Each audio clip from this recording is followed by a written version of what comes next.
हाँ जी विद्यार्थियों, सारिਆਂ ਨੂੰ सत श्री अकाल। ਤੇ ਗੁਰਮਤ ਕਾਵਿ ਦੇ ਆਪਾਂ ਆਖਰੀ ਪੜਾਅ ਦੇ ਵਿੱਚ ਆ। ਹੁਣ ਆਖਰੀ ਪੜਾਅ ਦੇ ਵਿੱਚ ਆਪਾਂ ਦੇਖੋ ਆ ਜਿਹੜੇ ਨੋਟਸ ਤੁਹਾਡੇ ਤੱਕ ਪਹੁੰਚ ਚੁੱਕੇ ਆ। ਤੇ ਅਗਰ ਕਿਸੇ ਕੋਲ ਨਹੀਂ ਪਹੁੰਚੇ ਤਾਂ ਕੋਈ नहीं, ਮੈਨੂੰ WhatsApp ਮੈਸੇਜ ਕਰ ਦਿਓ ਤੁਸੀਂ, मैं पहुँचा दूँगा। क्योंकि बहुत सारे विद्यार्थियाँ कई विद्यार्थियों ਦੇ ਤਾਂ मतलब ਕੀ ਹੈ ਵੀ ਇਹ ਡਾਊਨਲੋਡ ਹੋ ਜਾਂਦੇ ਆ,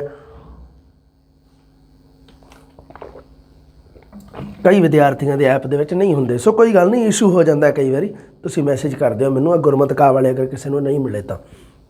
हाँ जी, श्री गुरु ग्रंथ साहब जी बारे सब तो पहला आप गल करते हैं। धन श्री गुरु ग्रंथ साहब जी सत्कार दे नाल देखो, मैं तो मतलब परसनली भी अगर मैं आखा तो मैनू बहुत सिक्ख्या जी, मेरे जीवन की सारी सिक्ख्या जी वो मतलब ये इस आदि श्री गुरु ग्रंथ साहब या श्री गुरु ग्रंथ साहब जी दे विचों मैं काफ़ी समा मतलब कि गुजारिया इस तरह का कि मेरा फैमिली बैकग्राउंड भी कुछ इस तरह का भी ये मतलब मैनू पढ़न को मिला। ये मेरे वास्ते बहुत मतलब कि भी मैं चंगे कर्म वाला कह लो, सौभाग्य वाली गल है मेरे वास्ते, सुभागा वाली। हाँ जी, श्री गुरु ग्रंथ साहब जी के 1 तो लैके 1430 अंगां बारे गल करांगे आपां। देखो कई बारी ना तुसीं किताबां दे विच भी पढ़दे हो, पन्ने लिखिया हुंदा, कोई दिक्कत नहीं, कोई इशू नहीं, ये आप इशू खड़ा करना नहीं, आप अपने काम की गल करनी है ना। तो मैं थोड़ा सत्कार वजह इसनूं अंग सफ़े कह देना हुंदा है ना, वो थोड़ा बेहतर शब्द लगते हैं, वधिया। अंग तो बहुत शानदार शब्द है, जिवें शरीर के अंग है तो उवें ये भी एक अंग है। मतलब 1430 है जिहड़ी गिणती दे विच सफ़े जिन्होंने आप कह दिंदे आ, कोई पन्ने भी कह दिंदा, चलो ठीक है। हाँ जी, सो 1 तो लैके 1430 सफ़ियां की गल करांगे। सब तो पहला 1 तो लैके 13 सफ़ियां की गल करो। पहला 1 तो 13 तुसीं पुछो सर जी क्यों 1 तो लैके 13 सफ़ियां की गल असीं क्यों करिए? क्योंकि पहले 1 तो लैके 13 सफ़ियां दे विच की है कि बाणी है जिहड़ी वो राग मुक्त है, उहदे विच कोई राग नहीं है। 13वें मतलब 14वें अंग तो श्री राग शुरू होंदा है। श्री गुरु ग्रंथ साहब जी का पहला राग किहड़ा है? प्रश्न बनता है, तुसी क्यों जी पहला राग श्री राग है। श्री गुरु ग्रंथ साहब जी का आखिरी राग किहड़ा है? तुसी उत्तर देना है जी जैजावंती राग है। आपां जिहदे बारे पढ़ते हैं भी वो सारे दे सारे राग का संबंध केवल श्री गुरु तेग बहादुर जी नाल है। मतलब कि उस जैजावंती राग दे विच केवल श्री गुरु तेग बहादुर जी की बाणी दर्ज है। 14वें अंग तो शुरू होंदा है श्री राग, मतलब 1 तो लैके 13 अंगां दे विच राग मुक्त बाणी है, राग तो बिना कोई राग नहीं है। उस तो बाद भी है, जैजावंती तो बाद भी है, जो मतलब मुक्त रूप दे विच श्लोक वगैरह रह गए, भट्टां दे सवैये आ गए जिवें है ना। सो ये है जिहड़े सारे ये बाद विच अंकित किए गए हैं, वो भी राग मुक्त दे विच आउंदे हैं। जैजावंती राग की समाप्ति तो बाद वो भी गल करांगे। आजो पहला 1 तो लैके 13 अंग तक की कुछ दिता होया। 1 तो लैके 8 अंग दे विच तां जप जी साहिब की बाणी दिती हुई है। जप जी का नाम है, जप सत्कार वजों इसनूं जिवें किसी के नाम दे नाल लाउने आ जी, है ना। जिमें मान लो तुसी फोन वगैरह करते हो तो तुसी कहते हो सिमरन जी सर जी, है ना। वैसे कॉमन गल करदा सर जी कहते हो तुसी, सत्कार ना बोलते हो। मैं जप बाणी का नाम तो जप लिखिया होया है। जदों शुरू होंदा है श्री गुरु ग्रंथ साहब जी आरंभ होंदा है, सब तो पहला इंडैक्स दे रखिया। उस तो बाद जदों आरंभ होंदा है तुसी चाहो तो मोबाइल दे विच PDF डाउनलोड करके SG Shri Guru Granth Sahib SGGS PDF download तो डाउनलोड हो जाऊगा गुरमुखी दे विच, है ना। 1 तो लैके 13 तक राग मुक्त बाणी है। 1 तो 8 पहले 1 तो 8 सफ़े है जिहड़े उन्हां दे विच ये जप बाणी है जिहड़ी जिन्हों आपां प्यार सत्कार दे नाल जप जी कहने आ भी। वो सब तो पहला मूल मंत्र दे रखा, उसकी पूरी व्याख्या पूरी आऊगी गुरु नानक देव जी दे जदों आपां गल करांगे रचनावां बारे, तो उदों जप जी बारे भी रचनावां आपां जप जी की रचना बारे भी गल करांगे। हाँ, 1 तो 8 पहला अगर प्रश्न बन जाए कुदरती भी जप बाणी है जिहड़ी किन्ने अंगां दे विच आ, तो तुसीं लिख दिओ उत्तर जी 8 अंगां दे विच लिखी हुई है। 8 सफ़ियां दे विच 8 पन्ने। ज़्यादातर की एग्जामिनर अगर यूज करूँगा शब्द तो वह पन्ने यूज करूँगा। हाँ जी, पन्ना शब्द। उस तो बाद 8 तो लैके 10 दे विच सोदर बाणी है। सोदर बाणी है जिहड़ी ये गुरु नानक देव जी की लिखी हुई है। महला ਪਹਿਲਾ ਲਿਖਿਆ ਹੋਇਆ। ਮਹੱਲਾ ਪਹਿਲਾ ਦਾ ਸ਼ਾਬਦਿਕ ਅਰਥ ਹੈ ਵੀ ਪਹਿਲੇ ਗੁਰੂ ਦੀ ਬਾਣੀ ਹੈ। ਪਹਿਲਾ ਇੱਕ ਪਹਿਲੇ ਨੰਬਰ ਤੇ ਕੌਣ ਗੁਰੂ ਹੁੰਦਾ ਹੈ? ਗੁਰੂ ਨਾਨਕ ਦੇਵ ਜੀ। 10 ਗੁਰੂ ਹੋਏ, 10 ਦੇ ਵਿੱਚੋਂ ਪਹਿਲੇ ਨੰਬਰ ਤੇ ਗੁਰੂ ਨਾਨਕ ਦੇਵ ਜੀ। ਸੋਧਰ ਬਾਣੀ ਦੇ ਵਿੱਚ 5 ਸ਼ਬਦ ਹੈ ਜੋ ਮਹੱਲਾ ਪਹਿਲਾ ਗੁਰੂ ਨਾਨਕ ਦੇਵ ਜੀ ਦੇ ਰਚੇ ਹੋਏ ਆ। ਪ੍ਰਸ਼ਨ ਬਣਦੇ ਆ 2। ਸੋਧਰ ਬਾਣੀ ਦੇ ਵਿੱਚ ਕਿੰਨੇ ਸ਼ਬਦ ਆ? 5। ਸੋਧਰ ਬਾਣੀ ਕਿਹੜੇ ਗੁਰੂ ਦੀ ਰਚਨਾ? ਸ਼੍ਰੀ ਗੁਰੂ ਨਾਨਕ ਦੇਵ ਜੀ ਦੀ। 2 ਪ੍ਰਸ਼ਨ ਤਿਆਰ ਰੱਖਿਓ, ਯਾਦ ਰੱਖਿਓ। ਜਪਜੀ ਬਾਣੀ ਦੇ ਬਾਰੇ ਤੁਹਾਨੂੰ ਪਤਾ ਹੀ ਹੈ, ਗੁਰੂ ਨਾਨਕ ਦੇਵ ਜੀ ਦੀ ਰਚਨਾ। ਉਸ ਤੋਂ ਬਾਅਦ 10 ਤੋਂ 12 ਸਫ਼ਿਆਂ ਤੇ ਕੀ ਦਿੱਤਾ ਹੋਇਆ? ਉਹ 2 ਸਫ਼ਿਆਂ ਤੇ ਸੋ ਪੁਰਖ ਹੈ ਜਿਹੜੇ ਉਹ 4 ਸ਼ਬਦ ਦਿੱਤੇ ਹੋਏ ਆ। ਸੋ ਪੁਰਖ ਸਿਰਲੇਖ ਅਧੀਨ। ਸੋ ਪੁਰਖ ਇੱਥੇ ਸੋ ਪੁਰਖ ਸਿਰਲੇਖ ਦਿੱਤਾ ਹੋਇਆ। ਸੋ ਪੁਰਖ ਉਹਦਾ ਤੇ ਮਤਲਬ ਕੀ ਆ? ਉਹ ਮਨੁੱਖ। ਸੋ ਪੁਰਖ, ਸੋ ਮੈਨੇ ਉਹ ਪੁਰਖ, ਮਨੁੱਖ, ਬੰਦਾ, ਆਦਮੀ, ਹਿਊਮਨ ਬੀਇੰਗ ਜਿਹਨੂੰ ਆਪਾਂ ਕਹਿ ਦਿੰਦੇ ਹਾਂ ਸੋ ਪੁਰਖ। ਉਹਦੇ ਅੰਦਰ 4 ਸ਼ਬਦ ਦਿੱਤੇ ਹੋਏ ਆ। ਸੋਧਰ ਦੇ ਵਿੱਚ 5 ਸ਼ਬਦ ਹੈ। ਰਚਨਾ ਗੁਰੂ ਨਾਨਕ ਦੇਵ ਜੀ ਦੀ ਹੈ। ਉਸ ਤੋਂ ਬਾਅਦ ਅੱਗੇ ਕੀ ਹੈ ਕਿ ਸੋ ਪੁਰਖ ਦਿੱਤਾ ਹੋਇਆ 10 ਤੋਂ 12। ਰਾਗ ਆਸਾ ਇਹ ਕੱਟਿਆ ਹੋਇਆ ਮੇਰਾ, ਇਹ ਥੱਲੇ ਲਿਖਿਆ ਹੋਇਆ ਵੀ ਆਸਾ ਰਾਗ ਦੇ ਵਿੱਚ ਵੀ ਹੈ ਇਹ ਸ਼ਬਦ। ਸੋ ਇਹ ਸੋ ਪੁਰਖ ਵਾਲਾ ਜਿਹੜਾ ਇਹ ਮਹੱਲਾ ਚੌਥਾ ਮਤਲਬ ਚੌਥੇ ਗੁਰੂ ਦੀ ਰਚਨਾ ਹੈ। ਸੋ ਪੁਰਖ 4 ਸ਼ਬਦ ਹੈ ਇਹਦੇ ਵਿੱਚ। ਚੌਥੇ ਗੁਰੂ ਦੀ ਰਚਨਾ 4 ਹੀ ਸ਼ਬਦ ਆ। ਸੋ ਪੁਰਖ ਦੇ ਵਿੱਚ ਵੀ 4 ਹੀ ਆਉਂਦੇ ਅੱਖਰ। ਸੋ ਪੁਰਖ 3 ਤੇ 4 ਹੀ ਅੱਖਰ ਆਉਂਦੇ ਆ। ਹਾਂ, ਆਸਾ ਰਾਗ ਦੇ ਵਿੱਚ ਵੀ ਇਹ ਬਾਣੀ ਰਚੀ ਹੋਈ ਹੈ। ਉਸ ਤੋਂ ਬਾਅਦ 12 ਤੋਂ 13 ਇੱਕ ਅੰਗ ਦੇ ਵਿੱਚ ਸੋਹਿਲਾ ਦੇ 5 ਸ਼ਬਦ ਦਿੱਤੇ ਹੋਏ ਆ। ਸੋਹਿਲਾ ਦਾ ਸ਼ਾਬਦਿਕ ਅਰਥ ਅਗਰ ਪੁੱਛ ਲੈ ਐਗਜ਼ਾਮੀਨਰ ਕਿ ਸੋਹਿਲਾ ਦਾ ਸ਼ਾਬਦਿਕ ਅਰਥ ਕੀ ਹੈ? ਉਹ ਹੁੰਦਾ ਉੱਤਮ ਕ੍ਰੀੜਾ, ਮਤਲਬ ਚੰਗਾ ਕੰਮ। ਉੱਤਮ ਕ੍ਰੀੜਾ ਕਰਨੀ ਮਤਲਬ ਕੋਈ ਕਾਰਿਆ ਕਰਨਾ, ਕੋਈ ਕੰਮ ਕਰਨਾ, ਕਾਰਜ ਕਰਨਾ। ਜਪਜੀ ਤੋਂ ਬਾਅਦ ਮੈਂ ਲਿਖਿਆ ਜਪਜੀ ਮਤਲਬ 1 ਤੋਂ ਲੈ ਕੇ 8 ਅੰਗਾਂ ਤੋਂ ਬਾਅਦ ਅੱਗੇ ਕੀ ਹੈ? 5 ਸ਼ਬਦ ਗੁਰੂ ਨਾਨਕ ਦੇਵ ਜੀ ਦੇ ਸੋਧਰ ਦੇ ਸਿਰਲੇਖ ਅਧੀਨ। 4 ਸ਼ਬਦ ਗੁਰੂ ਰਾਮਦਾਸ ਜੀ ਦੇ ਸੋ ਪੁਰਖ ਸਿਰਲੇਖ ਅਧੀਨ। ਤੇ ਉਸ ਤੋਂ ਬਾਅਦ 5 ਸ਼ਬਦ ਇਹ ਹੈ ਜਿਹੜੇ 12 ਤੋਂ 13 ਅੰਗ ਸੋਹਿਲਾ ਦੇ, ਉਹ ਇਹਦਾ ਇਹ ਹੈ ਜਿਹੜੇ ਇਹ ਸੋਹਿਲਾ ਦੇ ਅਧੀਨ ਹੈ। ਸੋ ਇਹ ਕੁੱਲ ਬਣਦੇ ਆ 14 ਸ਼ਬਦ। ਇਹ ਵੀ ਰਾਗਾਂ ਦੇ ਵਿੱਚ ਵੀ ਦਰਜ ਹਨ। ਇਹ ਲਿਖੀ ਹੋਈ ਹੈ ਮੈਂ ਗੱਲ ਦੇਖੋ। ਜਪਜੀ ਤੋਂ ਬਾਅਦ 5 + 4 + 5 ਬਰਾਬਰ 14 ਸ਼ਬਦ ਹੈ। ਇਹ ਰਾਗਾਂ ਦੇ ਵਿੱਚ ਵੀ ਦਰਜ ਹਨ। ਮਤਲਬ ਕਿ ਆ ਜਿਹੜੇ ਤੁਹਾਡੇ ਸਾਹਮਣੇ ਜਿਹੜੇ ਮੈਂ ਇੱਕ ਤਾਂ ਸੋਧਰ ਮਹੱਲਾ ਪਹਿਲਾ ਦੇ 5 ਸ਼ਬਦ, ਇੱਕ ਸੋ ਪੁਰਖ ਦੇ ਮਹੱਲੇ ਚੌਥੇ ਦੇ 4 ਸ਼ਬਦ, ਇੱਕ ਸੋਹਿਲੇ ਦੇ 5 ਸ਼ਬਦ, ਇਹ ਟੋਟਲ ਕਿੰਨੇ ਹੋ ਗਏ? 14 ਸ਼ਬਦ। ਇਹ 14 ਰਾਗ ਮੁਕਤ ਵੀ ਹੈ। ਗੁਰੂ ਗ੍ਰੰਥ ਸਾਹਿਬ ਜੀ ਦੇ ਸ਼ੁਰੂ ਦੇ ਵਿੱਚ ਜਪਜੀ ਸਾਹਿਬ ਤੋਂ ਬਾਅਦ ਵਿੱਚ ਦਿੱਤੇ ਹੋਏ ਆ ਤੇ ਉਸ ਤੋਂ ਬਾਅਦ ਰਾਗਾਂ ਦੇ ਵਿੱਚ ਵੀ ਦਰਜ ਹੈ। ਜਿਵੇਂ ਇਹਦੇ ਵਿੱਚ ਤਾਂ ਮੈਂ ਦੱਸ ਹੀ ਦਿੱਤਾ ਵੀ ਆ ਸਾਰੇ ਦੇ ਸਾਰੇ ਸੋ ਪੁਰਖ ਵਾਲੇ 4 ਸ਼ਬਦ ਰਾਗ ਆਸਾ ਦੇ ਵਿੱਚ ਦਰਜ ਕੀਤੇ ਹੋਏ ਆ। ਇਹ ਵੀ ਕਿਤੇ ਨਾ ਕਿਤੇ ਦਰਜ ਕੀਤੇ ਹੋਏ ਆ। ਜਿਵੇਂ ਜਿਵੇਂ ਗੱਲਾਂ ਅੱਗੇ ਕਲੀਅਰ ਹੋਣਗੀਆਂ ਤੁਹਾਨੂੰ ਮੈਂ ਦੱਸ ਦੂੰਗਾ, ਕਿਉਂਕਿ ਇਹ ਅਲੱਗ-ਅਲੱਗ ਰਾਗਾਂ ਦੇ ਵਿੱਚ ਦਰਜ ਕੀਤੇ ਹੋਏ ਆ ਸੋਧਰ ਵਾਲੇ। ਤੇ ਇਹ ਆ ਜਿਹੜੇ ਉਸ ਤੋਂ ਬਾਅਦ ਇਹ ਵੀ ਅਲੱਗ ਆ। ਹਾਂਜੀ, ਆ ਜੋ ਗੱਲ ਕਰਦੇ ਆ ਜਪਜੀ ਤੋਂ ਬਾਅਦ ਆ ਗਿਆ। ਹੁਣ ਗੱਲ ਕਰਦੇ ਆ ਆਪਾਂ ਇਹ ਰਾਗ ਮੁਕਤ ਦੀ ਗੱਲ ਕਰ ਰਹੇ ਆ। 1 ਤੋਂ 13 ਅੰਗ ਤੱਕ ਰਾਗ ਮੁਕਤ ਬਾਣੀ। ਅੱਗੇ ਰਾਗ ਮੁਕਤ ਬਾਣੀ ਆਉਂਦੀ ਹੈ 1353 ਤੋਂ ਲੈ ਕੇ 1430 ਤੱਕ ਵੀ ਰਾਗ ਮੁਕਤ ਬਾਣੀ। ਮਤਲਬ ਕੀ ਹੈ ਕਿ ਇੱਥੇ ਹੋ ਗਿਆ ਵੀ 1 ਤੋਂ 13 ਮਤਲਬ 14 ਅੰਗ ਤੋਂ ਲੈ ਕੇ 14 ਸਫ਼ੇ ਤੋਂ ਲੈ ਕੇ 1352 ਸਫ਼ੇ ਤੱਕ ਰਾਗਬੱਧ ਬਾਣੀ ਹੈ। ਰਾਗਬੱਧ ਮਤਲਬ ਰਾਗ ਅਧੀਨ ਬਾਣੀ ਹੈ। ਇਹ ਯਾਦ ਰੱਖਣੀ ਹੈ ਤੁਸੀਂ ਗੱਲ। ਕਿੰਨੇ ਤੋਂ ਬੇਟਾ ਜੀ? ਕਿਉਂਕਿ 1 ਤੋਂ 13 ਤੱਕ ਤਾਂ ਰਾਗ ਮੁਕਤ ਹੈ। ਫਿਰ ਲਾਸਟ ਦੇ ਵਿੱਚ 1353 ਤੋਂ ਲੈ ਕੇ 1430 ਤੱਕ ਫਿਰ ਰਾਗ ਮੁਕਤ ਹੈ। ਵਿੱਚ ਹੈ ਨਾ ਜਿਹੜਾ ਵਿੱਚ ਕਿੰਨੇ ਤੋਂ ਕਿੰਨੇ ਬਣ ਗਿਆ ਦੇਖ ਲਓ। 1 ਤੋਂ 13 ਤੱਕ ਰਾਗ ਮੁਕਤ ਮਤਲਬ 14 ਤੋਂ ਲੈ ਕੇ ਇੱਥੇ 1353 ਲਿਖਿਆ ਮਤਲਬ 1352 ਤੱਕ। 14 ਤੋਂ ਲੈ ਕੇ 1352 ਤੱਕ ਰਾਗਬੱਧ ਬਾਣੀ ਹੈ। ਰਾਗ ਅਧੀਨ ਹੈ ਜਿਹਦੇ ਵਿੱਚ ਪਹਿਲਾ ਰਾਗ ਸ੍ਰੀ ਰਾਗ, ਆਖਰੀ ਰਾਗ ਜੈਜਾਵੰਤੀ ਰਾਗ, ਕੁੱਲ 31 ਰਾਗਾਂ ਦੇ ਵਿੱਚ ਦਰਜ ਹੈ। ਸਮਝ ਕੇ ਗੱਲ ਨੂੰ? ਅੱਗੇ ਆ ਜੂਗੀ ਪੂਰੀ ਵੇਰਵਾ ਆ ਜੂਗਾ। ਹੁਣ ਗੱਲ ਕਰਦੇ ਹਾਂ 1353 ਤੋਂ ਲੈ ਕੇ 1430 ਅੰਗ ਹੈ ਜਿਹੜੇ ਲਾਸਟ ਵਾਲੇ ਵੀ ਉਹ ਵੀ ਰਾਗ ਮੁਕਤ ਹੈ। ਕਿਉਂਕਿ ਬਹੁਤ ਸਾਰੇ ਸ਼ਲੋਕ ਹੈ ਜਿਹੜੇ ਤੁਹਾਨੂੰ ਪਤਾ ਵਾਰਾਂ ਦੇ ਨਾਲ ਦਰਜ ਕਰਤੇ ਗੁਰੂ ਅਰਜਨ ਦੇਵ ਜੀ ਨੇ। ਉਹਨਾਂ ਨੇ ਵਾਰਾਂ ਦੇ ਨਾਲ ਦਰਜ ਕੀਤੇ ਹੋਏ ਆ ਸ਼ਲੋਕ, ਹੈ ਨਾ। ਵਾਰ ਸ਼ਲੋਕਾਂ ਨਾਲ ਬਹੁਤ ਸਾਰੇ ਐਵੇਂ ਹੈ ਨਾ। ਤਾਂ ਪਰ ਬਹੁਤ ਸਾਰੇ ਸ਼ਲੋਕ ਹੈ ਜਿਹੜੇ ਉਹ ਬਚ ਗਏ, ਜਿਨ੍ਹਾਂ ਨੂੰ ਕੀ ਕੀਤਾ ਗੁਰੂ ਅਰਜਨ ਦੇਵ ਜੀ ਨੇ ਅਖੀਰ ਦੇ ਵਿੱਚ ਐਡ ਕਰਤਾ। ਗੁਰੂ ਤੇਗ ਬਹਾਦਰ ਜੀ ਦੇ ਸ਼ਲੋਕਾਂ ਨੂੰ ਗੁਰੂ ਗੋਬਿੰਦ ਸਿੰਘ ਜੀ ਨੇ ਅਖੀਰ ਦੇ ਵਿੱਚ ਐਡ ਕਰਤਾ, ਅਖੀਰ ਦੇ ਵਿੱਚ ਜੋੜਤਾ। ਜਿਹੜੇ ਵਾਧੂ ਸ਼ਲੋਕ ਬਚ ਗਏ ਇਸ ਕਰਕੇ ਉਹਨਾਂ ਦਾ ਨਾਮ ਵੀ ਲਿਖਤਾ ਸ਼ਲੋਕ ਵਾਰਾਂ ਤੇ ਵਧੀਕ। ਵਧੀਕ ਦਾ ਮਤਲਬ ਵਾਧੂ, ਜਿਹੜੇ ਵਾਧੂ ਸ਼ਲੋਕ ਸੀ। ਹਾਂ, ਸ਼ਲੋਕ ਸਹਿਸਕ੍ਰਿਤੀ ਮਹੱਲਾ ਪਹਿਲਾ ਮਤਲਬ ਗੁਰੂ ਨਾਨਕ ਦੇਵ ਜੀ ਦੇ ਸਹਿਸਕ੍ਰਿਤੀ ਸੰਬੰਧੀ ਸ਼ਲੋਕ। ਧਿਆਨ ਰੱਖਿਓ ਸੰਸਕ੍ਰਿਤ ਅਤੇ ਸਹਿਸਕ੍ਰਿਤੀ ਦੋਵਾਂ ਦਾ ਥੋੜ੍ਹਾ ਫਰਕ ਹੈ। ਕਈ ਵਿਦਵਾਨ ਇਸ ਨੂੰ ਕਹਿ ਦਿੰਦੇ ਆ ਵੀ ਸੰਸਕ੍ਰਿਤੀ ਹੈ, ਪਰ ਗੁਰੂ ਗ੍ਰੰਥ ਸਾਹਿਬ ਜੀ ਦੇ ਵਿੱਚ ਜਿਹੜਾ ਸ਼ਬਦ ਲਿਖਿਆ ਹੋਇਆ ਉਹ ਲਿਖਿਆ ਹੋਇਆ ਸਹਿਸਕ੍ਰਿਤੀ। ਸੰਸਕ੍ਰਿਤ ਨਹੀਂ, ਸਹਿਸਕ੍ਰਿਤੀ ਆਮ ਲੋਕਾਂ ਵੱਲੋਂ ਬੋਲੀ ਜਾਣ ਵਾਲੀ ਭਾਸ਼ਾ। ਸਹਿਸਕ੍ਰਿਤੀ ਦੇ 4 ਸ਼ਲੋਕ ਹੈ ਜੀ, ਇਹ 1353 ਅੰਗ ਤੇ ਦੇ ਰੱਖੇ ਆ 4 ਸ਼ਲੋਕ।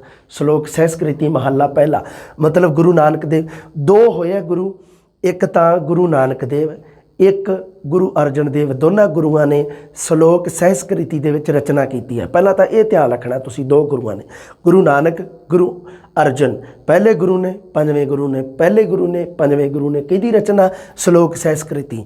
ਆਹ ਦੇਖ ਲਓ, ਸ਼ਲੋਕ ਸਹਿਸਕ੍ਰਿਤੀ ਮਹੱਲਾ ਪਹਿਲਾ ਲਿਖਿਆ ਹੋਇਆ ਬਈ, ਜਿਵੇਂ ਦੀ ਲਿਖਾਈ ਹੈ ਕੋਈ ਬਾਹਲਾ ਐਵੇਂ, ਕਿਤੇ ਤਾਂ ਮੈਂ ਆਪਣੀ ਦੂਸਰੀ ਹਿੰਦੀ ਵਾਲੀ ਯੂਜ ਕਰ ਲਈ, ਬਾਹਰਾ ਖੜੀ ਜਿਹਨੂੰ ਕਹਿੰਦੇ, ਕਿਤੇ ਮੈਂ ਪੰਜਾਬੀ ਵਾਲੀ ਜਾਂ ਦੂਸਰੀ ਆਪਦੇ ਹਿਸਾਬ ਜਿਹਨਾਂ। ਹੁਣ ਮੈਂ ਦੱਸ ਦਿੰਦਾ ਤੁਹਾਨੂੰ, ਦੁਰਸਤ ਕਰ ਲਿਆ ਉਹਨੇ ਜਿਹਨੇ ਜਿਹਨੇ ਕਰਨਾ ਹੋਗਾ।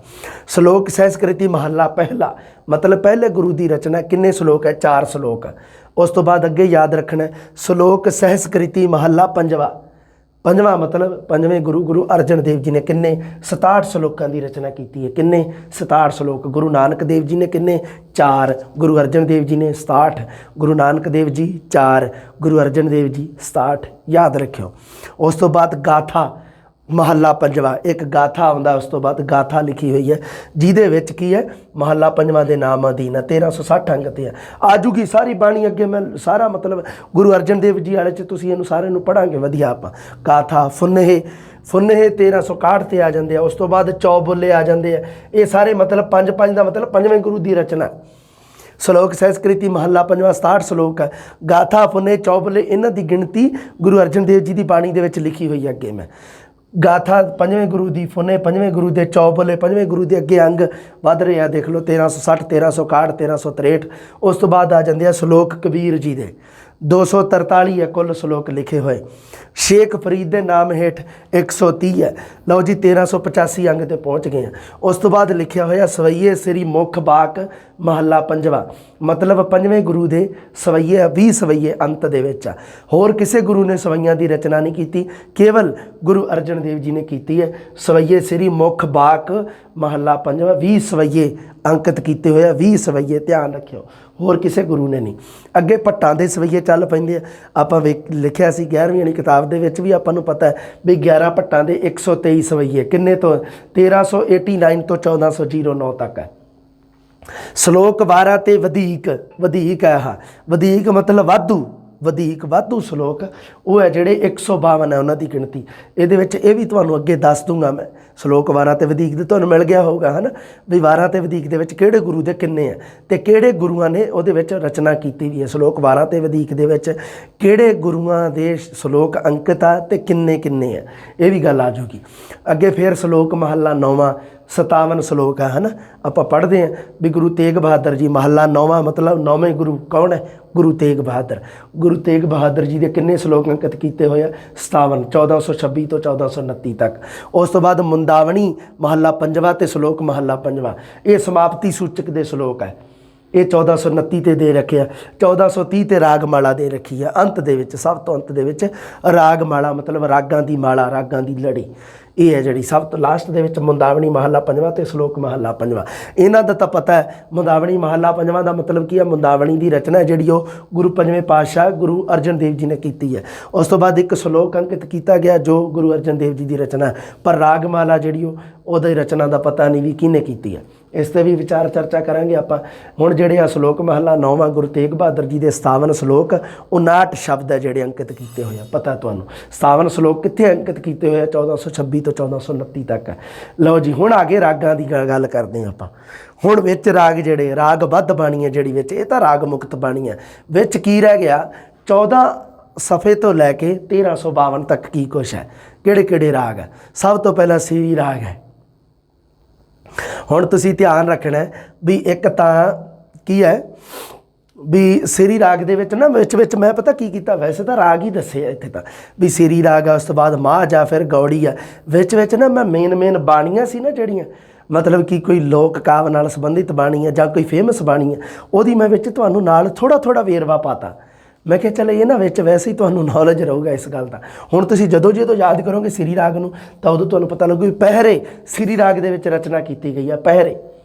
ਪਹਿਰ ਹੁੰਦੇ ਆ ਜਿਹੜੇ, ਮਤਲਬ ਆਪਾਂ ਵੀ ਇੱਕ ਜਿਹੜਾ ਪਹਿਰ ਹੁੰਦਾ ਉਹ 3 ਘੰਟਿਆਂ ਦਾ ਹੁੰਦਾ, 3 ਘੰਟਿਆਂ ਦਾ।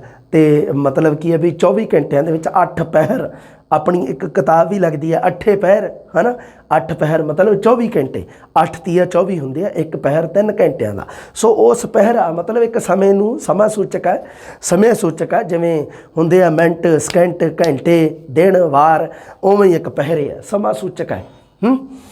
ਉਹ ਕੀ ਹੈ ਹੁਣ ਮੈਂ ਥੋੜ੍ਹਾ ਦੇ ਰੱਖਿਆ ਤੁਹਾਨੂੰ ਸਮਝ ਨਹੀਂ ਆਇਆ ਹੋਣਾ ਵੀ ਕੀ ਦੇ ਰੱਖਿਆ। ਹਾਂ ਆਹ ਦੇਖ ਲਓ ਟੋਟਲ ਕਿੰਨੇ ਆ 4 ਪਹਿਰੇ ਆ। 2 ਪਹਿਲੇ ਪਾਤਸ਼ਾਹ ਪਹਿਲੇ ਨੇ ਗੁਰੂ ਨਾਨਕ ਦੇਵ ਜੀ ਨੇ 2 ਚੌਥਾ ਗੁਰੂ ਕੌਣ ਹੁਣ ਇੱਥੇ ਮੈਂ ਵੈਸੇ ਹੀ ਕੋਡ ਜਿਹਾ ਲਿਖਿਆ ਤੁਸੀਂ ਵੀ ਆਪਣੇ ਹਿਸਾਬ ਨਾਲ ਇੱਥੇ ਨਾਮ ਲਿਖ ਲਿਓ ਐ ਕਰਕੇ ਇੱਥੇ ਐਵੇਂ ਡੰਡਾ ਜਿਹਾ ਬਣਾ ਕੇ ਵੀ ਆ ਗੁਰੂ ਨਾਨਕ ਦੇਵ ਜੀ ਨੇ 2 ਗੁਰੂ ਰਾਮਦਾਸ ਜੀ ਨੇ 1 ਤੇ ਗੁਰੂ ਅਰਜਨ ਦੇਵ ਜੀ ਨੇ 1। ਗੁਰੂ ਨਾਨਕ ਦੇਵ ਜੀ ਦਾ 1 ਪਹਿਰਾ ਗੁਰੂ ਨਾਨਕ ਦੇਵ ਜੀ ਦੇ 2 ਪਹਿਰੇ ਰਚੇ ਹੋਏ ਆ ਇਹਦੇ ਵਿੱਚ। ਉਸ ਤੋਂ ਬਾਅਦ ਗੁਰੂ ਰਾਮਦਾਸ ਜੀ ਨੇ 1 ਰਚਿਆ ਤੇ ਉਸ ਤੋਂ ਬਾਅਦ ਗੁਰੂ ਅਰਜਨ ਦੇਵ ਜੀ ਨੇ 1 ਰਚਿਆ। ਟੋਟਲ 4 ਪਹਿਰੇ ਹੋ ਗਏ 2 ਗੁਰੂ ਨਾਨਕ ਦੇਵ ਜੀ ਦੇ ਤੇ 1 ਗੁਰੂ ਰਾਮਦਾਸ ਜੀ ਤੇ ਗੁਰੂ ਅਰਜਨ ਦੇਵ ਜੀ ਦਾ।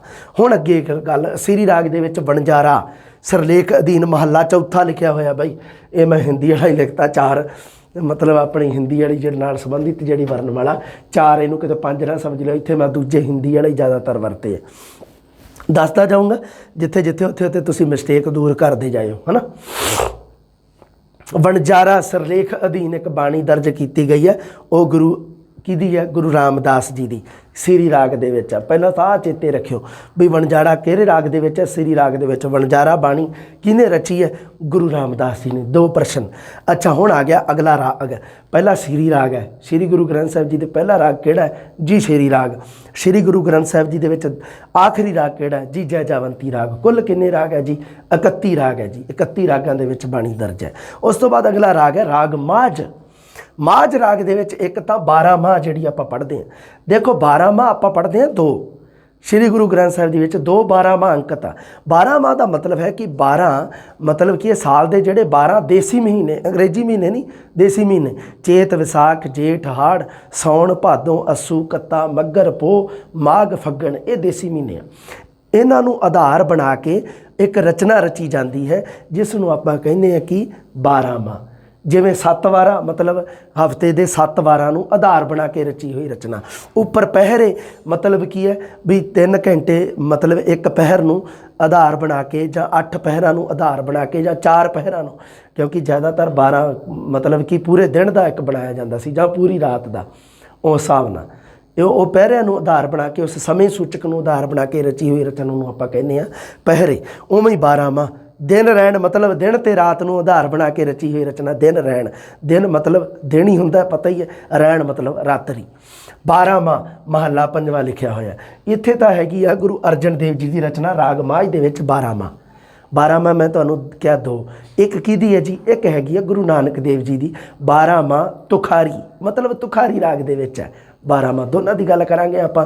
12 ਮਾਹ ਦੀ ਉਹ ਵੀ ਆ ਜੂਗੀ ਰਚਨਾ ਅੱਗੇ 12 ਮਾਹ ਦਾ ਮੈਂ ਪੂਰਾ ਦਿੱਤਾ ਹੋਇਆ ਵੇਰਵਾ ਤੁਸੀਂ ਪੜ੍ਹੇ ਹੋਣੇ ਆ ਨੋਟਸ ਹੈ ਨਾ।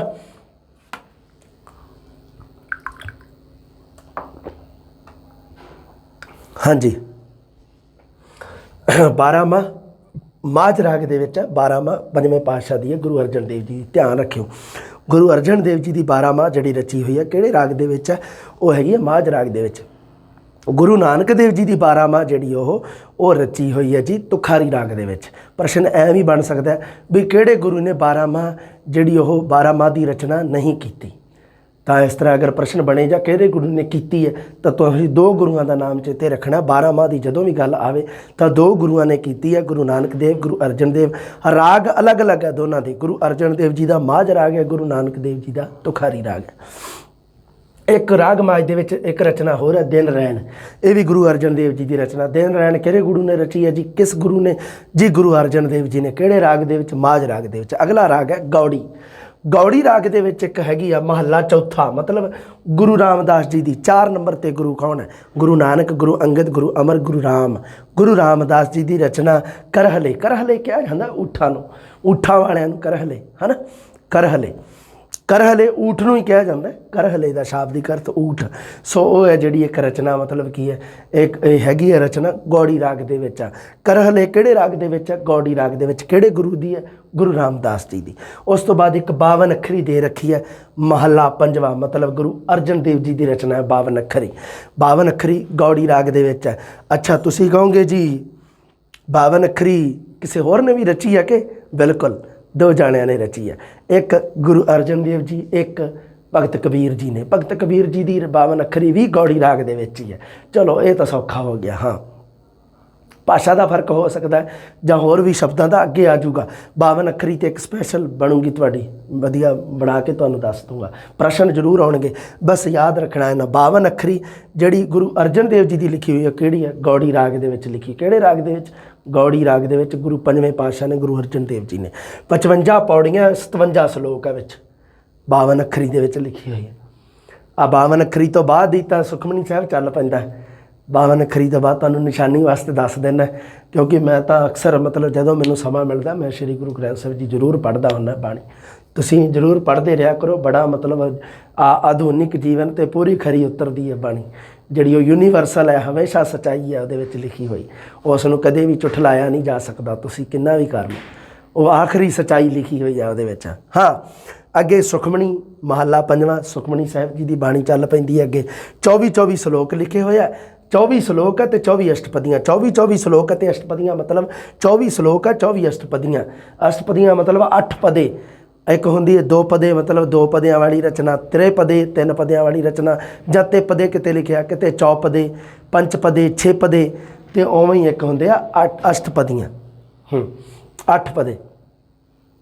ਥਿੱਤੀ ਮਹੱਲਾ ਪੰਜਵਾਂ। ਥਿੱਤਾਂ ਹੁੰਦੀਆਂ ਮਹੀਨੇ ਦੇ ਵਿੱਚ, ਉਹ ਥਿੱਤੀ ਚੱਲਦੀ ਹੈ ਨਾ, ਇਕਾਦਸ਼ੀ, ਦੁਆਦਸ਼ੀ, ਤ੍ਰੈਦਸ਼ੀ, ਉਸ ਤੋਂ ਬਾਅਦ ਇੱਕ 14, ਫਿਰ ਮੱਸਿਆ ਜਾਂ ਪੁੰਨਿਆ ਹੁੰਦੀ ਹੈ ਨਾ। ਥਿੱਤਾਂ ਉਹਨੂੰ ਆਧਾਰ ਬਣਾ ਕੇ ਰਚੀ ਗਈ ਰਚਨਾ ਹੈ। ਥਿੱਤਾਂ ਨੂੰ ਆਧਾਰ ਬਣਾ ਕੇ ਉਹ ਹੈ ਜਿਹੜੀ ਗੁਰੂ ਅਰਜਨ ਦੇਵ ਜੀ ਦੀ ਹੈ ਥਿੱਤੀ। ਮਹੱਲਾ ਪੰਜਵਾਂ ਕਿਹਦੇ ਰਾਗ 'ਚ? ਗੌੜੀ ਰਾਗ ਦੇ ਵਿੱਚੋਂ। ਸਾਰੇ ਯਾਦ ਰੱਖਿਓ, ਗੌੜੀ ਰਾਗ ਦੇ ਵਿੱਚੋਂ ਇੱਕ ਪ੍ਰਸ਼ਨ ਮਿਲ ਜੂਗਾ ਤੁਹਾਨੂੰ ਇਹਦੇ ਵਿੱਚੋਂ। ਆਹ ਜਿਹੜਾ ਮੈਂ ਬਣਾਇਆ ਨਾ, ਇਹਦੇ ਵਿੱਚੋਂ ਤੁਹਾਨੂੰ 2 ਪ੍ਰਸ਼ਨ ਮਿਲ ਜਾਣਗੇ। ਹੋਰ ਦੱਸੋ, ਚੰਗੀ ਤਰ੍ਹਾਂ ਯਾਦ ਕਰਿਓ ਇਹਨੂੰ। ਹਾਂਜੀ, ਅੱਗੇ ਗੱਲ ਕਰਦੇ ਆ ਆਸਾ ਰਾਗ ਦੇ ਵਿੱਚ। ਗੌੜੀ ਰਾਗ ਤੋਂ ਬਾਅਦ ਅਗਲਾ ਰਾਗ ਹੈ ਜਿਹੜਾ ਉਹ ਆਸਾ ਰਾਗ ਹੈ। ਆਸਾ ਜੀ ਦੀ ਵਾਰ ਕਿਹਨੇ ਲਿਖੀ ਹੈ? ਆਪਾਂ ਨੂੰ ਪਤਾ ਹੀ, ਗੁਰੂ ਨਾਨਕ ਦੇਵ ਜੀ ਦੀ, ਹੈ ਨਾ। ਆਸਾ ਰਾਗ ਦੇ ਵਿੱਚ ਹੈ। ਬਿਰਹੜੇ ਮਹੱਲਾ ਪੰਜਵਾਂ। ਬਿਰਹੜੇ ਇਹਦੇ ਆਸਾ ਰਾਗ ਦੇ ਵਿੱਚ ਇੱਕ ਰਚਨਾ ਹੈ, ਲੋਕ ਕਾਵਿ ਰੂਪ। ਬਿਰਹਾ ਨੂੰ ਆਧਾਰ ਬਣਾ ਕੇ ਬਿਰਹੜੇ, ਮਤਲਬ ਵਿਛੋੜੇ ਦੇ ਨਾਲ ਸੰਬੰਧਿਤ, ਪਰਮਾਤਮਾ ਤੋਂ ਜੀਵ ਆਤਮਾ ਦਾ ਵਿਛੋੜਾ, ਉਹਦੇ ਨਾਲ ਰਿਲੇਟਡ ਇੱਕ ਰਚਨਾ ਹੈ, ਉਹ ਗੁਰੂ ਅਰਜਨ ਦੇਵ ਜੀ ਦੀ ਹੈ। ਬਿਰਹੜੇ ਆਸਾ ਰਾਗ ਦੇ ਵਿੱਚ ਹੈ। ਉਸ ਤੋਂ ਬਾਅਦ ਪੱਟੀ ਲਿਖੀ ਮਹੱਲਾ ਪਹਿਲਾ, ਇਹ 35 ਪੌੜੀਆਂ। ਪੱਟੀ ਦੀ ਰਚਨਾ ਜਿਹੜੀ ਤੁਸੀਂ ਪੜ੍ਹਿਆ ਨਾ ਵੀ, ਪੱਟੀ ਹੈ ਜਿਹੜੀ ਉਹ ਗੁਰੂ ਨਾਨਕ ਦੇਵ ਜੀ ਨੇ ਰਚੀ ਹੈ। ਪੱਟੀ, ਪੱਟੀ ਦਾ ਸ਼ਾਬਦਿਕ ਅਰਥ ਹੁੰਦਾ ਫੱਟੀ ਜਾਂ ਸਲੇਟ ਜਿਹੜੀ ਹੁੰਦੀ ਹੈ, ਜਿਹਦੇ ਉੱਪਰ ਨਿੱਕੇ ਹੁੰਦੇ ਆਪਾਂ ਲਿਖਦੇ ਹੁੰਦੇ ਸੀ, ਉਹਨੂੰ ਕਿਹਾ ਜਾਂਦਾ ਪੱਟੀ। ਇਹਦੇ ਬਾਰੇ ਵੀ ਵਿਚਾਰ ਚਰਚਾ ਅੱਗੇ ਕਰਾਂਗੇ। ਪੱਟੀ ਬਈ ਗੁਰਮੁਖੀ ਦੇ ਜਿਹੜੇ 35 ਵਰਨ ਆ ਉਹਨਾਂ ਨੂੰ ਆਧਾਰ ਬਣਾ ਕੇ ਰਚੀ ਹੋਈ ਰਚਨਾ। 52 ਅੱਖਰੀ ਹੈ ਜਿਹੜੀ ਉਹ ਜਿਹੜਾ ਹੈਗਾ ਦੇਵਨਾਗਰੀ ਦੇ ਜਿਹੜੇ 52 ਅੱਖਰ ਆ ਉਹਨਾਂ ਨੂੰ ਆਧਾਰ ਬਣਾ ਕੇ ਰਚੀ ਹੋਈ ਰਚਨਾ, ਉਸ ਨੂੰ ਕਿਹਾ ਜਾਂਦਾ ਹੈ 52 ਅੱਖਰੀ। ਪੱਟੀ ਹੈ ਜਿਹੜੀ ਉਹ ਗੁਰਮੁਖੀ ਦੇ 35 ਅੱਖਰਾਂ ਨੂੰ ਆਧਾਰ ਬਣਾ ਕੇ ਰਚੀ ਗਈ ਰਚਨਾ। ਹਾਂ, 35 ਪੌੜੀਆਂ ਦੇ ਵਿੱਚ ਰਚੀ ਗਈ ਹੈ। ਇੱਕ ਪੱਟੀ ਕਿ ਕੱਲੀ ਪੱਟੀ, ਅੱਛਾ ਪੱਟੀ ਸਿਰਫ ਗੁਰੂ ਨਾਨਕ ਦੇਵ ਜੀ ਦੀ ਰਚਨਾ ਜਾਂ ਹੋਰ ਕਿਸੇ ਨੇ ਵੀ ਰਚੀ ਹੈ? ਜੀ ਬਿਲਕੁਲ, ਇੱਕ ਗੁਰੂ ਅਮਰਦਾਸ ਜੀ ਨੇ ਵੀ ਰਚੀ ਹੈ ਪੱਟੀ। ਮਹੱਲਾ ਤੀਜਾ, ਮਤਲਬ ਤੀਸਰੇ ਗੁਰੂ ਕੌਣ ਹੈ? ਗੁਰੂ ਨਾਨਕ, ਗੁਰੂ ਅੰਗਦ, ਗੁਰੂ ਅਮਰਦਾਸ ਜੀ ਦੀ ਰਚਨਾ 18 ਪੌੜੀਆਂ ਦੇ ਵਿੱਚ ਹੈ। ਗੁਰੂ ਨਾਨਕ ਦੇਵ ਜੀ ਦੀ ਰਚਨਾ 35 ਪੌੜੀਆਂ 'ਚ, ਅਤੇ ਗੁਰੂ ਅਮਰਦਾਸ ਜੀ ਦੀ ਰਚਨਾ ਜਿਹੜੀ ਉਹ 18 ਪੌੜੀਆਂ ਦੇ ਵਿੱਚ ਹੈ। ਰਾਗ ਦੋਨਾਂ ਨੇ ਇੱਕੋ ਹੀ ਵਰਤਿਆ, ਰਾਗ ਆਸਾ ਜੀ। ਅੱਛਾ, ਅੱਗੇ ਆ ਜਾਓ ਜੀ। ਵਡਹੰਸ ਰਾਗ ਦੇ ਵਿੱਚ ਘੋੜੀਆਂ ਅਤੇ ਅਲਾਵਣੀਆਂ ਦੋਵੇਂ ਵਡਹੰਸ ਰਾਗ ਦੇ ਵਿੱਚ ਹੈ। ਘੋੜੀਆਂ ਮਤਲਬ ਕੀ ਹੁੰਦਾ ਵੀ ਘੋੜੀਆਂ ਗਾਉਣੀਆਂ, ਘੋੜੀਆਂ ਅਤੇ ਸੁਹਾਗ। ਘੋੜੀਆਂ ਤਾਂ ਹੁੰਦੀਆਂ ਵੀ ਮੁੰਡੇ ਦੇ ਵਿਆਹ 'ਤੇ ਗਾਏ ਜਾਣ ਵਾਲੇ ਗੀਤ, ਸਧਾਰਨ ਸ਼ਬਦਾਂ ਦੱਸਦਾ ਤੁਹਾਨੂੰ। ਅਤੇ ਜਿਹੜੇ ਹੁੰਦੇ ਸੁਹਾਗ ਉਹ ਕੁੜੀ ਦੇ, ਮਤਲਬ ਕੁੜੀ ਦੇ ਘਰ ਪਰਿਵਾਰ ਦੇ ਵਿੱਚ ਜਿਹੜੇ ਗਾਏ ਜਾਂਦੇ ਆ ਜਦੋਂ ਵਿਆਹ ਰੱਖਿਆ ਹੁੰਦਾ। ਘੋੜੀਆਂ ਮਹੱਲਾ ਚੌਥਾ, ਮਤਲਬ ਗੁਰੂ ਰਾਮਦਾਸ ਜੀ ਨੇ ਘੋੜੀਆਂ ਦੀ ਰਚਨਾ ਕੀਤੀ ਹੈ। ਅਲਾਵਣੀਆਂ ਜਿਹੜੀ ਉਹ 2 ਗੁਰੂਆਂ ਨੇ ਰਚੀ ਆ, ਮਹੱਲਾ ਪਹਿਲਾ ਅਤੇ ਮਹੱਲਾ ਤੀਜਾ, ਮਤਲਬ ਗੁਰੂ ਨਾਨਕ ਅਤੇ ਗੁਰੂ ਅਮਰਦਾਸ ਦੋਨਾਂ ਗੁਰੂਆਂ ਦੇ ਅਲਾਵਣੀਆਂ ਦੇ ਵਿੱਚ ਸ਼ਬਦ ਆਉਂਦੇ ਆ। ਵਡਹੰਸ ਰਾਗ ਵੇਖ ਲਓ, ਜਦੋਂ ਮੰਨ ਲਓ ਕੋਈ ਖੁਸ਼ੀ ਦਾ ਦਿਨ, ਮਤਲਬ ਵਿਆਹ ਸ਼ਾਦੀ ਖੁਸ਼ੀ ਦਾ ਟਾਈਮ ਹੁੰਦਾ, ਉਦੋਂ ਵੀ ਵਡਹੰਸ ਰਾਗ ਦਾ ਸਹਾਰਾ ਲੈਣਾ। ਜਦੋਂ ਕੋਈ ਮਰ ਗਿਆ, ਦੁਨੀਆ ਨੂੰ ਛੱਡ ਗਿਆ, ਅਤੇ ਉਦੋਂ ਵੀ ਵਡਹੰਸ ਰਾਗ ਦੇ ਵਿੱਚ ਹੀ ਜਾਣਾ। देख लो अलाहणियाँ जड़ियाँ वो मरे ते पढ़िया जांदियां है ना। अलाहणियाँ एक सोगी हेक होंदी है अलाहणियाँ। अलाहणियाँ दी थल्ले रचना पूरी दे रखी है, तुसीं पढ़ ली होनी। धनासरी राग दे विच आरती महला पहला गुरु नानक देव जी का केवल एक शब्द है आरती धनासरी राग दे विच।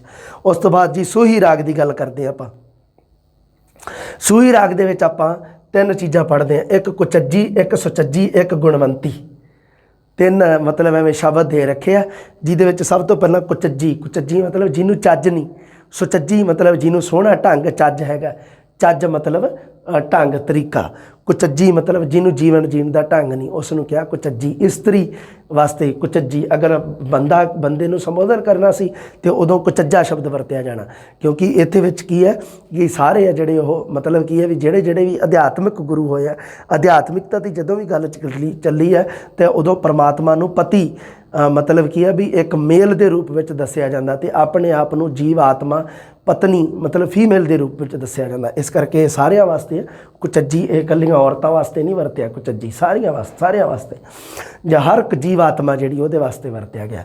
सुचज्जी ते गुणवंती ये है जी, ये सूही राग दे विच आउंदी है। कुचज्जी ते सुचज्जी दोनों तो गुरु नानक देव जी की रचना है। गुणवंती है जिहड़ा मतलब गुण धारण करने वाली चंगे गुर, वो है गुरु अर्जन देव जी की रचना। तीनों सूही राग दे विच इक्को ही जगह पर अंकित आ। उस तो बाद बिलावल राग दे विच आ थित्ती महला पहला, मतलब गुरु नानक देव जी ने बिलावल राग दे विच थित्ती की रचना की है। थित्ती उत्ते भी पढ़ी है कि किते आपां आ देखो गौड़ी राग दे विच गुरु अर्जन देव जी ने थित्ती की रचना की है। इत्थे बेटा जी आई तो प्रश्न बन गए उत्थे, तो थित्ती है जी गुरु नानक देव जी ने भी रची है तो गुरु अर्जन देव जी ने भी। हुण इत्थे थित्ती है जी गुरु नानक देव जी की बिलावल राग दे विच है। वार सत महला तीजा मतलब गुरु अमरदास जी ने जिहड़े 7 वारा रचिया जिहड़ा बिलावल राग दे विच है। होर गल करते हैं आ जाओ। रामकली राग आ गया जी अगला। आनंद जी आनंद साहब बाणी है जी प्रसिद्ध बाणी है जी है ना, पढ़ी जाती है जी आनंद साहब, वह महला तीजा मतलब गुरु अमरदास जी की रचना रामकली राग दे विच 40 पौड़ियाँ। सद बाबा सुंदर सिंह जी जिहड़े 4 गुरसिख होए है, जी 4 गुरसिखां ने बाणी रची है, जिहदे विच मरदाना जी, बाबा सुंदर जी, सत्ता ते बलवंड। बाबा सुंदर जी की जिहड़ी सद बाणी है जी रामकली राग दे विच है, जिहदे 6 बंद है। उस तो बाद ओंकार महला पहला मतलब एक दखणी ओंकार जी का नाम अक्सर विद्वान लै दिंदे आ, पर बाणी का नाम है ओंकार ते दखणी मतलब दखणी भाषा नूं संबोधित आ।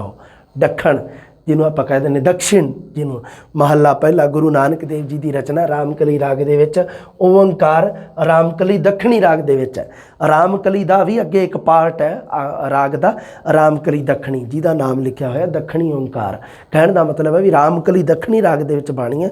बाणी का नाम दखणी ओंकार नहीं गा, कल्ला ही ओंकार है। ओंकार बाणी का नाम है। गुरु नानक देव जी की रचना 54 पौड़ियाँ। उस तो बाद जी सिद्ध गोष्ठ है। सिद्ध गोष्ठ मतलब सिद्धा दे नाल गोष्ठी। गुरु नानक देव जी जदों मतलब यात्रावां ते गए तो उदों उन्हां दी सिद्धां दे नाल मतलब एक गोष्ठ हुई। गोष्ठ हुंदी विचार चर्चा होनी, वो विचार चर्चा हुई जिहड़ी वो सिद्ध गोष्ठ नाम की बाणी दे विच अंकित आ ते वो रामकली राग दे विच आ।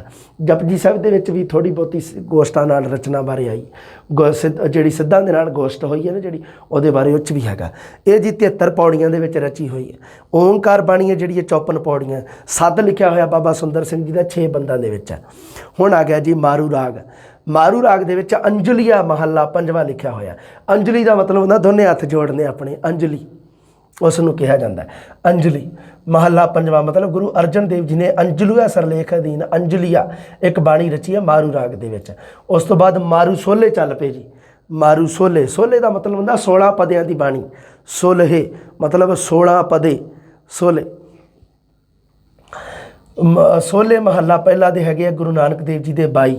गुरु अंगद देव जी ने नहीं रचे सोले। उस तो बाद गुरु अमरदास जी के 24। गुरु अमरदास जी के गुरु नानक देव जी नालों 2 ज़्यादा, तो गुरु रामदास जी ने सिर्फ 2। गुरु चौथे ते सोले सिर्फ 2। उस तो बाद आ गए जी महला 5वां। 5वें गुरु दे भी आजूगी रचना अगे पूरी दे रखी है, मैं अगे वेरवा दे रखे आ जाएंगे। हाँ तुखारी राग अगे आ गया जी 12वां महला पहला। मैं तुहानूं दस्सिया सी जदों आपां सीगे माझ राग दे विच। आ जाओ माझ राग ते दुबारे आ जाओ, कोई दिक्कत नहीं, टेंशन क्यों लैंदे तुसीं मेरे हुंदे। आ देखो 12वां महला 5वां गुरु अर्जन देव जी की 12वां माझ राग माझ दे विच है। ते हुण आ जाओ तुखारी राग ते। ਆ ਜਾਓ ਵੀ ਆ ਜਾਓ ਆ ਜਾਓ ਆ ਜਾਓ। 12ਵਾਂ ਮਹੱਲਾ ਪਹਿਲਾ ਗੁਰੂ ਨਾਨਕ ਦੇਵ ਜੀ ਦੀ ਰਚਨਾ 12ਵਾਂ, ਉਹ ਹੈਗੀ ਹੈ ਤੁਖਾਰੀ ਰਾਗ ਦੇ ਵਿੱਚ। ਹਾਂਜੀ, ਸ਼ਲੋਕ 12 ਤੇ ਵਧੇਕ ਆ ਗਏ ਜੀ। ਹੁਣ ਉਸ ਤੋਂ ਬਾਅਦ ਤੁਖਾਰੀ ਰਾਗ, ਤੁਖਾਰੀ ਰਾਗ ਤੋਂ ਬਾਅਦ, ਤੁਖਾਰੀ ਰਾਗ ਤੋਂ ਬਾਅਦ ਕੀ ਹੋ ਗਿਆ?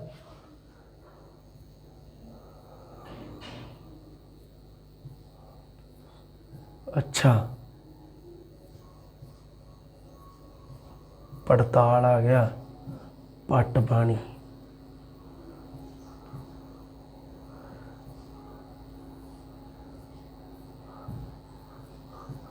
ਅੱਛਾ, ਵਿੱਚ ਕੁਛ ਛੁੱਟ ਗਿਆ ਨਾ, ਕੁਛ ਰਹਿ ਗਿਆ।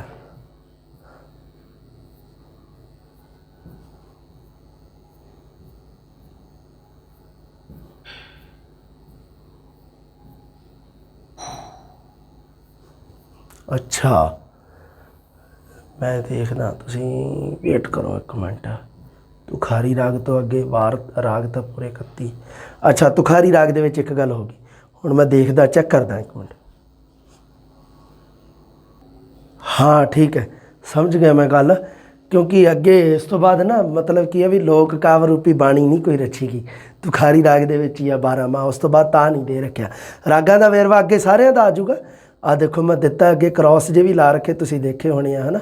ਉਹਨਾਂ ਦੇ ਬਾਰੇ ਦੱਸਦਾ ਮੈਂ ਤੁਹਾਨੂੰ ਵੀ ਕੀ ਚੀਜ਼ ਹੈ। ਇਹਨੂੰ ਐਵੇਂ ਹੀ ਆਪਾਂ ਸਾਰੀ ਨੂੰ ਪੜ੍ਹਨਾ। ਆ ਦੇਖੋ, ਆ ਸਾਰੇ ਦੇ ਰੱਖੇ ਇੱਧਰ। ਆਪਾਂ ਤੁਖਾਰੀ ਰਾਗ ਤੱਕ ਪਹੁੰਚੇ ਸੀ ਹੈ ਨਾ, ਆਪਾਂ ਪਹੁੰਚੇ ਸੀਗੇ। ਹਾਂ, ਵਿੱਚ ਦਿੱਤੇ ਹੋਏ ਸੀ ਹੈ ਨਾ। ਸਾਰੇ ਰਾਗ ਨਹੀਂ, ਸੀਕਵੈਂਸ ਦੇ ਵਿੱਚ ਨਹੀਂ ਸੀਗੇ। ਕਾਰਨ ਪਤਾ ਕੀ ਸੀਗਾ ਵੀ ਇਹ ਸਾਰੇ ਰਾਗ ਕਿਉਂ ਨਹੀਂ ਆਏ ਵਿੱਚ? ਕਿਉਂਕਿ ਉਹਦੇ ਵਿੱਚੋਂ ਨਾ ਮੈਂ ਵੈਸੇ ਹੀ ਮਤਲਬ ਉਹ ਦੱਸਿਆ ਸੀਗਾ ਵੀ ਉਹ ਕੀ ਸੀ, ਵੀਡੀਓ ਕਾਹਦੀ ਆਪੇ ਬਣ ਰਹੀ ਹੈ। ਮੈਂ ਤੁਹਾਨੂੰ ਦਾਰੇ ਦੱਸਦਾ, ਰੁਕੋ। ਵੀ ਲੋਕ ਕਾਵਿ ਰੂਪੀ ਬਾਣੀਆਂ ਨਾ ਜਿਹੜੀਆਂ, ਉਹ ਤੁਹਾਨੂੰ ਯਾਦ ਰਹਿਣ ਵੀ ਕਿਹੜੇ ਗੁਰੂ ਦੀ ਕਿਹੜੇ ਵਿੱਚ ਹੈ। ਕਿਉਂ? ਕਾਰਨ ਕੀ ਹੈ? ਕਿਹੜੇ ਗੁਰੂ ਦੀ ਕਿਹੜੇ 'ਚ ਯਾਦ ਕਿਉਂ ਰੱਖਣਾ ਹੈ? ਕਿਉਂਕਿ ਇਹਦੇ ਵਿੱਚੋਂ ਪ੍ਰਸ਼ਨ ਬਣਨਗੇ ਦੋ ਪੱਕੇ। ਹੁਣ ਆਪਾਂ ਦੇਖ ਲਓ, ਰਾਗ ਆਵੇ ਦੇ ਰੱਖੇ ਆ ਮੈਂ, ਇਹਦੇ ਅੱਗੇ ਅੱਗੇ ਕਾਂਟਾ ਲਾਇਆ ਵਾ।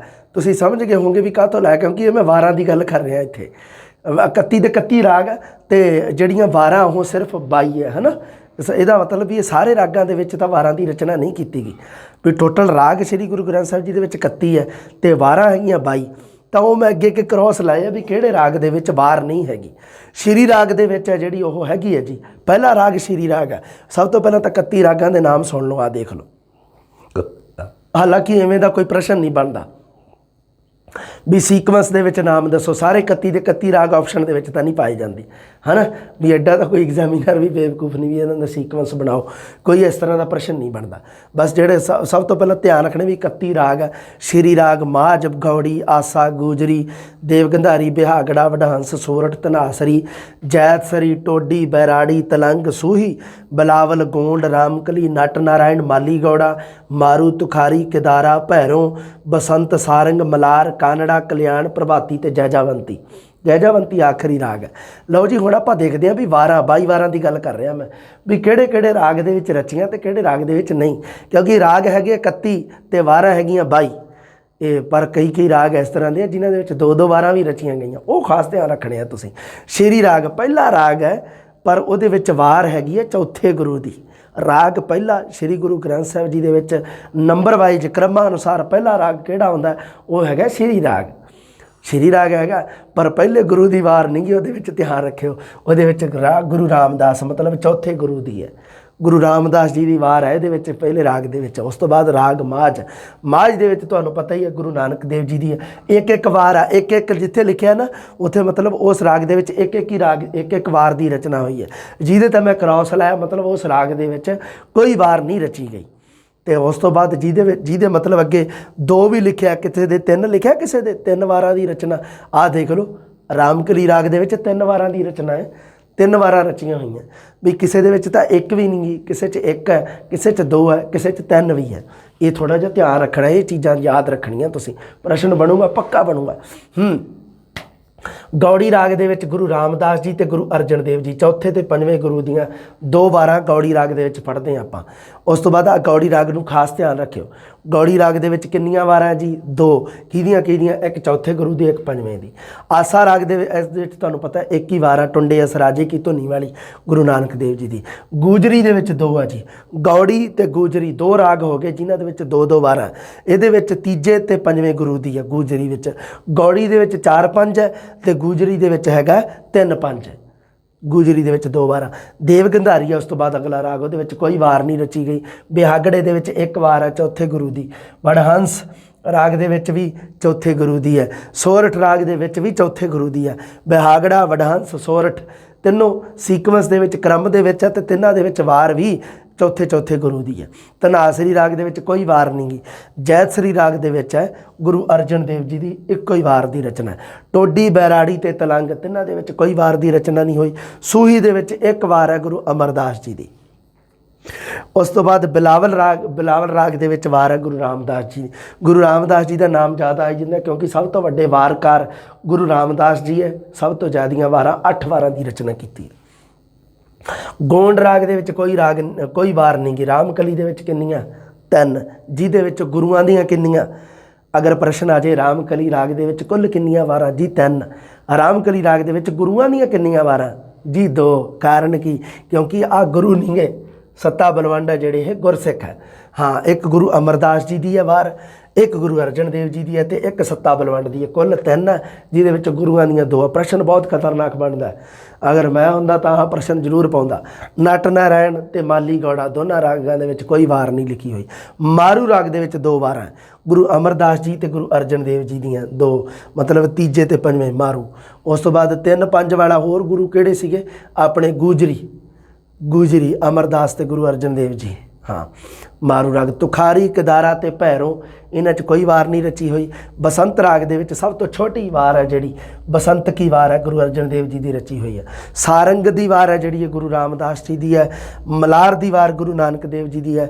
ਕਾਨੜਾ ਦੀ ਵਾਰ ਫਿਰ ਗੁਰੂ ਰਾਮਦਾਸ ਜੀ ਦੀ ਹੈ। ਉਸ ਤੋਂ ਬਾਅਦ ਕਲਿਆਣ ਪ੍ਰਭਾਤੀ ਤੇ ਜੈਜਾਵੰਤੀ ਰਾਗ ਵਿੱਚ ਕੋਈ ਵਾਰ ਦੀ ਰਚਨਾ ਨਹੀਂ ਕੀਤੀ ਹੋਈ ਹੈ। ਲਓ ਬੇਟਾ ਜੀ, ਕਿਵੇਂ ਲੱਗਿਆ ਤੁਹਾਨੂੰ? ਹੁਣ ਦੇਖ ਲਓ 2-2 ਵਾਰਾਂ ਵਾਲੇ ਕਿਹੜੇ ਰਾਗ ਹੈ। 2-2 ਵਾਰਾਂ ਵਾਲੇ ਰਾਗ ਕਿਹੜੇ ਆ? ਇੱਕ ਤਾਂ ਹੈਗਾ ਗੌੜੀ, ਇੱਕ ਹੈਗਾ ਗੂਜਰੀ, ਇੱਕ ਹੈਗਾ ਮਾਰੂ ਰਾਗ ਤੇ ਇੱਕ 3 ਵਾਰਾਂ ਵਾਲਾ ਹੈਗਾ ਰਾਮਕਲੀ, ਜਿਹਦੇ ਵਿੱਚ ਮੈਂ ਤੁਹਾਨੂੰ ਦੱਸਿਆ ਵੀ ਗੁਰੂਆਂ ਦੀਆਂ ਵਾਰਾਂ ਕਿੰਨੀਆਂ ਬਣਦੀਆਂ ਜੀ? 2 ਬਣਦੀਆਂ। ਰਾਮਕਲੀ ਰਾਗ ਦੇ ਵਿੱਚ ਗੁਰੂਆਂ ਦੀਆਂ ਕਿੰਨੀਆਂ ਵਾਰਾਂ ਹਨ? ਧਿਆਨ ਰੱਖਿਓ, 2 ਬਣਦੀਆਂ। ਕੁੱਲ ਕਿੰਨੀਆਂ ਵਾਰਾਂ? 3 ਬਣਦੀਆਂ।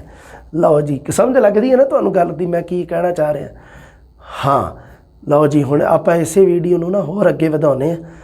ਥੋੜ੍ਹਾ ਜਿਹਾ ਰੈਸਟ ਹੋ ਜਾਏ ਇੱਕ ਵਾਰੀ ਤੇ ਅਗਲੀ ਜਮਾਤ ਦੇ ਵਿੱਚ ਮਿਲਦੇ ਹਾਂ ਜਲਦੀ ਜੀ। ਸਤਿ ਸ੍ਰੀ ਅਕਾਲ।